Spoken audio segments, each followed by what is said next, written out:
महात्मा ज्योतिराव फुले यांनी शिवरायांना आदर्श मानले.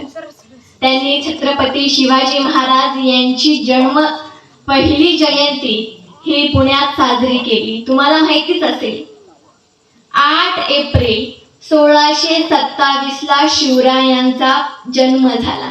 हा खरा त्यांची जन्मतारीख आहे, परंतु आजपर्यंत मनुवादी व्यवस्थेने आपल्याला 19 फेब्रुवारी 1630 ही जन्मतारीख शिवरायांची सांगितली.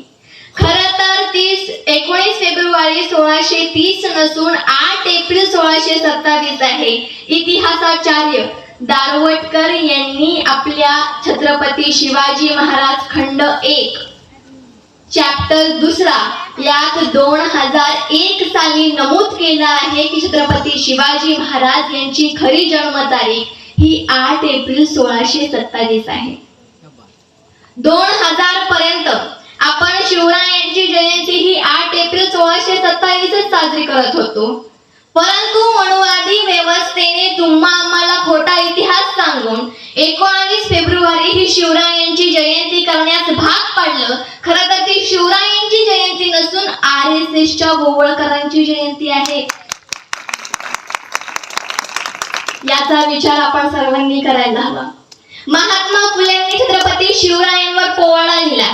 शिवरायांना आदर्श मानलं आणि 24 सप्टेंबरलाच दादा 24 सप्टेंबर 1873 ला विषमतावादी धर्मत्याग करून म्हणजेच हिंदू धर्मत्याग करून सत्यशोधक समाजाची स्थापना केली. हा इतिहास आहे.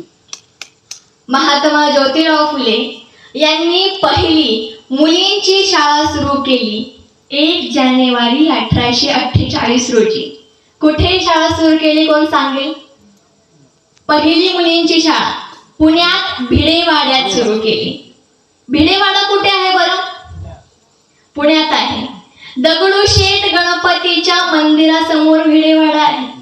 खरं तर त्या भिडेवाड्याची ओळख आज कशी केली जाते की दगडूशेठ गणपतीच्या मंदिरासमोर भिडेवाडा आहे, परंतु त्या भिडेवाड्याचं आज आपण पाहायला गेलो तर त्या भिडेवाड्याची अवस्था काय झाली? खरं तर त्या भिडेवाड्याची ओळख दगडूशेठ गणपतीच्या मंदिरापासून होते. ही फार लज्जास्पद गोष्ट आहे. भिडेवाडा हे स्वाभिमानाचं प्रतीक आहे. भिडेवाडा हे स्वाभिमानाचं प्रतीक आहे, परंतु त्या समोर बांधलेलं दगडूशेठ गणपतीचं मंदिर हे तुम्हा आम्हाला गुलाम बनविण्याचं जाळ आहे. आणि म्हणून मला म्हणावेसे वाटते की माझ्या माता भगिनी येथे उपस्थित आहेत, म्हणून मला सांगायचंय की हा भिडेवाडा खुणवतोय. ज्या भिडेवाड्याने तुम्हा आम्हाला माणूस म्हणून जगण्याचा अधिकार दिला, पहिली मुलींची शाळा, तो भिडेवाडा खुणवतोय. दगडूशेठला हात जोडले की भिडेवाड्याला पाठ होते.